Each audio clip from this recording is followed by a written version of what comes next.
Hi ಎಲ್ಲರೂ ಹೇಗಿದ್ದೀರಾ?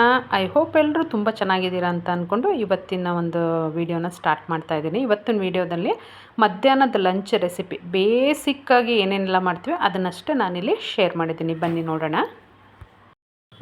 ಇವತ್ತು ನಾನು ಮಧ್ಯಾಹ್ನ ಲಂಚ್ಗೆ ಅಂತ ಅಂದ್ಬಿಟ್ಟು ರೆಸಿಪಿನ ಶೇರ್ ಮಾಡ್ತಾ ಇದ್ದೀನಿ.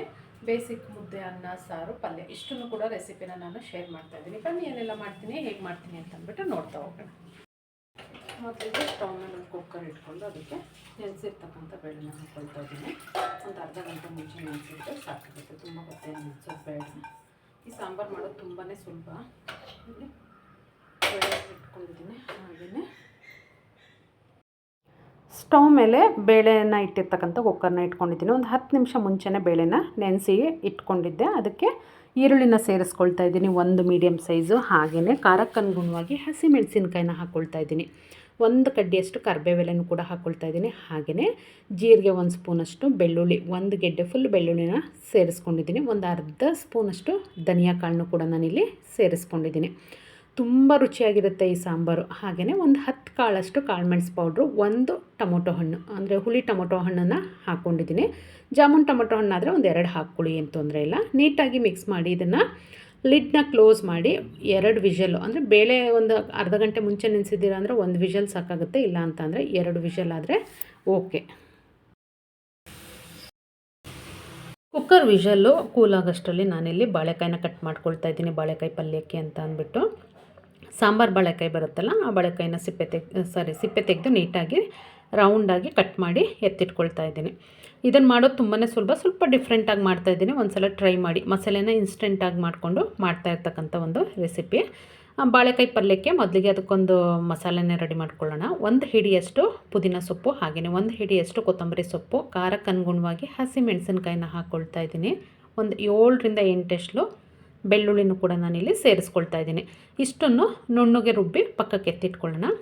ಕಡಾಯಿಗೆ ಒಂದು 2 ಸ್ಪೂನಷ್ಟು ಎಣ್ಣೆನ ಸೇರಿಸ್ಕೊಂಡು, ಎಣ್ಣೆ ಕಾದ ನಂತರ ಸಾಸಿವೆ ಮತ್ತು ಜೀರಿಗೆನ ಹಾಕ್ಕೊಳ್ಳೋಣ. ಹಾಗೆಯೇ ಕಟ್ ಮಾಡಿ ಇಟ್ಕೊಂಡಿರ್ತಕ್ಕಂಥ ಬಾಳೆಕಾಯಿಗಳನ್ನೂ ಕೂಡ ಸೇರಿಸ್ಕೊಳ್ಳೋಣ.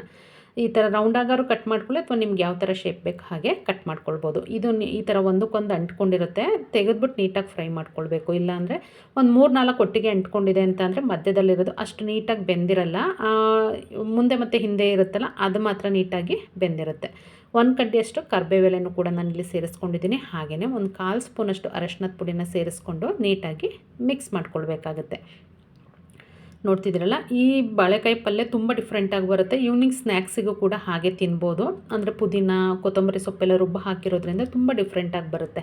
ಈಗ ರುಬ್ಬಿರ್ತಕ್ಕಂಥ ಮಿಶ್ರಣನ ಸೇರಿಸ್ಕೊಳ್ತಾ ಇದ್ದೀನಿ. ಮಿಕ್ಸಿ ಜಾರನ್ನ ತೊಳೆದು ಒಂದು ಅರ್ಧ ಲೋಟದಷ್ಟು ನೀರನ್ನು ಕೂಡ ಸೇರಿಸ್ಕೊಳ್ತಾ ಇದ್ದೀನಿ. ತುಂಬ ಹಾಕ್ಕೊಳ್ಳೋದಕ್ಕೆ ಹೋಗಬೇಡಿ, ಅಂದರೆ ತುಂಬ ಮೆತ್ತಗಾಗ್ಬಿಡುತ್ತೆ ಬಾಳೆಕಾಯಿ. ಹಾಗಾಗಿ ಆದಷ್ಟು ಒಂದು ಅರ್ಧ ಲೋಟಕ್ಕಿಂತ ಕಡಿಮೆ ಹಾಕ್ಕೊಂಡ್ರೂ ಆಗುತ್ತೆ. ರುಚಿಗೆ ತಕ್ಕಷ್ಟು ಉಪ್ಪನ್ನು ಕೂಡ ಸೇರಿಸ್ಕೊಂಡು ಲಿಡ್ನ ಕ್ಲೋಸ್ ಮಾಡಿ ಒಂದು 3ರಿಂದ 4 ನಿಮಿಷ ಬೇಯಿಸ್ಕೊಂಡ್ವಿ ಅಂದರೆ ನೀರು ಕೂಡ ನೀಟಾಗಿ ಡ್ರೈ ಆಗಿರುತ್ತೆ. ಹಾಗೆಯೇ ಬಾಳೆಕಾಯಿ ಕೂಡ ಬೆಂದಿರುತ್ತೆ. ಇಲ್ಲಿ ನೋಡಿ, ಕುಕ್ಕರ್ ವಿಷಲ್ಲು ಹೋಗಿದೆ. ಈಗ ಇದರಲ್ಲಿ ಇರ್ತಕ್ಕಂಥ ನೀರನ್ನ ಸಪ್ರೇಟ್ ಮಾಡಿ ನಾವು ಆ ಬೇಳೆ ಏನು ಬೆಂದಿರುತ್ತೆ ನೀಟಾಗಿ, ಆದರೂ ಮತ್ತೊಂದು ಸಲ ಅದನ್ನು ನೀಟಾಗಿ ಸ್ಮ್ಯಾಶ್ ಮಾಡ್ಕೊಳ್ಬೇಕಾಗತ್ತೆ. ನೋಡ್ತಿದ್ದೀರಲ್ಲ, ಈ ಥರ ನೀರನ್ನ ಸಪ್ರೇಟ್ ತೆಗಿಬೇಕು. ನೀವು ಯಾವುದೇ ತರಕಾರಿ ಅಥವಾ ಬೇಳೆ ಏನೇ ಕಾಳುಗಳಾಗಲಿ ಈ ಥರ ನೀಟಾಗಿ ಮತ್ತೊಂದು ಬಾರಿ ನಾವು ಅದನ್ನು ಸ್ಮ್ಯಾಶ್ ಮಾಡ್ಕೊಳ್ಬೇಕು ಅನ್ನೋದಾದರೆ ನೀರನ್ನ ತೆಗ್ದೇ ಮಾಡ್ಕೊಳ್ಬೇಕು. ಆವಾಗ ತುಂಬ ನೀಟಾಗಿ ನುಣ್ಣಗಾಗುತ್ತೆ. ಇಲ್ಲ ಅಂತ ಅಂದರೆ ನೀರು ಸಹಿತ ಇದ್ದಾಗ ಮಾಡಿದ್ರೆ ಅಷ್ಟು ನೀಟಾಗಿ ಸ್ಮ್ಯಾಶ್ ಆಗಲ್ಲ. ಹಾಗಾಗಿ ನೀರನ್ನ ತೆಗೆದು ಸ್ಮ್ಯಾಶ್ ಮಾಡಿಕೊಂಡು ಅದಾದ ನಂತರ ಬೇಕಾದರೆ ನೀರನ್ನು ಸೇರಿಸ್ಕೊಳ್ಬೋದು. ನೋಡ್ತಿದ್ದೀರಲ್ಲ, ಈ ಥರ. ಈಗ ಇದಕ್ಕೊಂದು ಒಗ್ಗರಣೆನ ಹಾಕ್ಕೊಳ್ಳೋಣ. ನಾವು ಯಾವ ಪಾತ್ರೆಯಲ್ಲಿ ಸಾಂಬಾರು ಮಾಡ್ತೀವೋ ಅದೇ ಪಾತ್ರೆಗೆ ಒಂದು 2 ಸ್ಪೂನಷ್ಟು ತೆಂಗಿನೆಣ್ಣೆನ ಹಾಕ್ಕೊಂಡಿದ್ದೀನಿ. ಹಾಗೆಯೇ ಸಾಸಿವೆ, ಜೀರಿಗೆ, ಒಣಮೆಣಸಿನ್ಕಾಯಿ, ಒಂದು 4ರಿಂದ 5 ಎಸ್ಲು ಬೆಳ್ಳುಳ್ಳಿ ಜಜ್ಜಿ ಹಾಕ್ಕೊಂಡಿದ್ದೀನಿ. ಒಂದು ಅರ್ಧ ಸ್ಪೂನಷ್ಟು ಇಂಗನ್ನು ಕೂಡ ಸೇರಿಸ್ಕೊಂಡು ಇದನ್ನು ನೀಟಾಗಿ ಹಾಕ್ಕೊಂಡು ಒಂದು ಕುದಿ ಬರಬೇಕಿದು ನೋಡಿ. ಏನು ಸಖತ್ತು ಟೇಸ್ಟ್ ಇರುತ್ತೆ ಅಂದರೆ ಈ ಸಾಂಬಾರು ನಿಜವಾಗ್ಲೂ ನೀವು ಯಾವುದೇ ತರಕಾರಿ ಸಾಂಬಾರು ತಿಂದರೂ ಈ ರುಚಿ ಸಿಗೋಲ್ಲ, ಅಷ್ಟು ರುಚಿಯಾಗಿ ಬರುತ್ತೆ. ತಪ್ಪದೇ ಟ್ರೈ ಮಾಡಿ ಅಂತಲೇ ಹೇಳ್ತೀನಿ ಇದನ್ನು. ಮನೆಯೆಲ್ಲ ಒಂದು ಒಳ್ಳೆ ಘಮ ಘಮ ಪರಿಮಳ ಬರ್ತಾ ಇರುತ್ತೆ. ಏನೋ ತುಂಬ ಇಂಗ್ರೀಡಿಯೆಂಟ್ ಯೂಸ್ ಮಾಡಿಲ್ಲ, ಆದರೂ ಸಿಕ್ಕಾಪಟ್ಟೆ ಚೆನ್ನಾಗಿರುತ್ತೆ.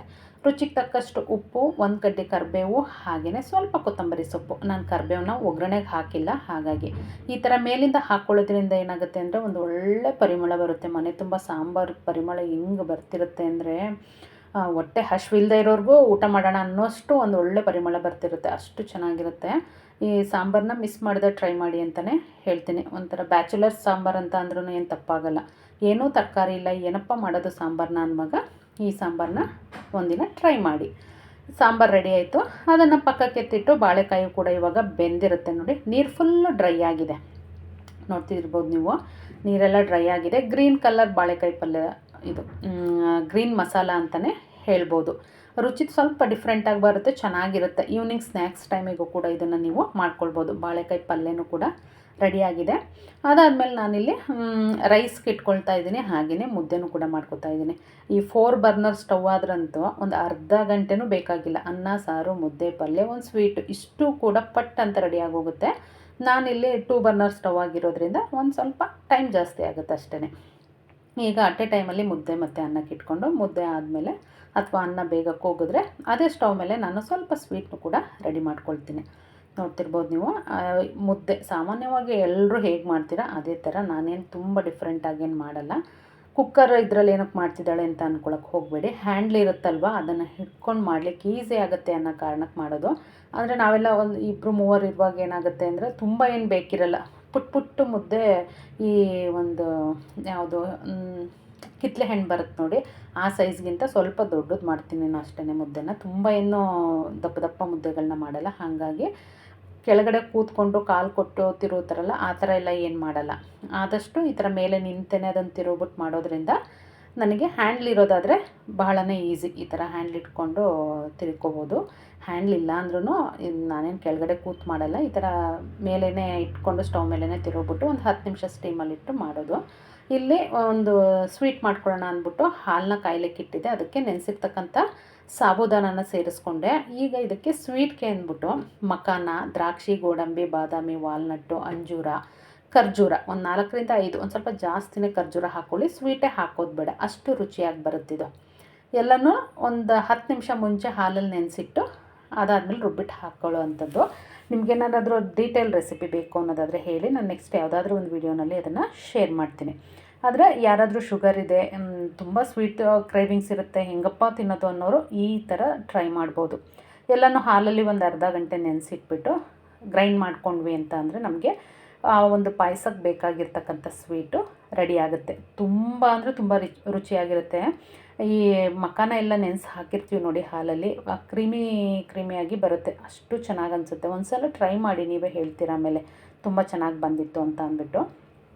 ಆ ಕಡೆ ಪಾಯಸ ಕೂಡ ರೆಡಿ ಆಯಿತು, ಜೊತೆಗೆ ಮುದ್ದೆನೂ ಕೂಡ ರೆಡಿ ಆಯಿತು. ನೋಡ್ತಿರ್ಬೋದು, ಇದೇ ಸ್ವಲ್ಪ ದಪ್ಪ ಮುದ್ದೆ, ಇದಕ್ಕಿಂತ ಇನ್ನೊಂದು ಸಣ್ಣದು ಮಾಡ್ತೇನೆ. 2 ಮುದ್ದೆ ಮಾಡೋದು. ಸೊ ಹಾಗಾಗಿ ಆದಷ್ಟು ಆ ಥರ ಕುಕ್ಕರ್ ಹ್ಯಾಂಡ್ಲಿರೋ ಅಂಥದ್ದಾದರೆ ಈಸಿ ಆಗುತ್ತೆ ಮಾಡಲಿಕ್ಕೆ ಅಂತ ಅಷ್ಟೆ. ನೋಡ್ತಿರ್ಬೋದು, ಮಧ್ಯಾಹ್ನದ ಮೆನು ಮುದ್ದೆ, ಅನ್ನ, ಸಾಂಬಾರು, ಒಂದು ಸ್ವೀಟು, ಹಣ್ಣು, ಪಲ್ಯ. ನೋಡಿದ್ರಲ್ಲ, ಇದು ಬಂದು ಮಧ್ಯಾಹ್ನದ ಲಂಚ್ ರೆಸಿಪಿ ಆಗಿತ್ತು. ನೀವು ಒಂದಿನ ಇದನ್ನು ಟ್ರೈ ಮಾಡಿ, ಹೇಗೆ ಬಂತು ಅಂತ ಅಂದ್ಬಿಟ್ಟು ಕಮೆಂಟ್ ಮುಖಾಂತರ ತಿಳಿಸೋದನ್ನು ಮರಿಬೇಡಿ. ಇನ್ನೂ ನನ್ನ ಚಾನಲ್ನ ಯಾರು ಸಬ್ಸ್ಕ್ರೈಬ್ ಮಾಡದೆ ನೋಡ್ತಾ ಇದ್ದೀರಾ, ತಪ್ಪದೆ ಸಬ್ಸ್ಕ್ರೈಬ್ ಮಾಡಿ. ಇದೇ ಥರ ಹೊಸ ವೀಡಿಯೋಗಳು ನಿಮಗೆ ಸಿಗುತ್ತೆ. Thank you.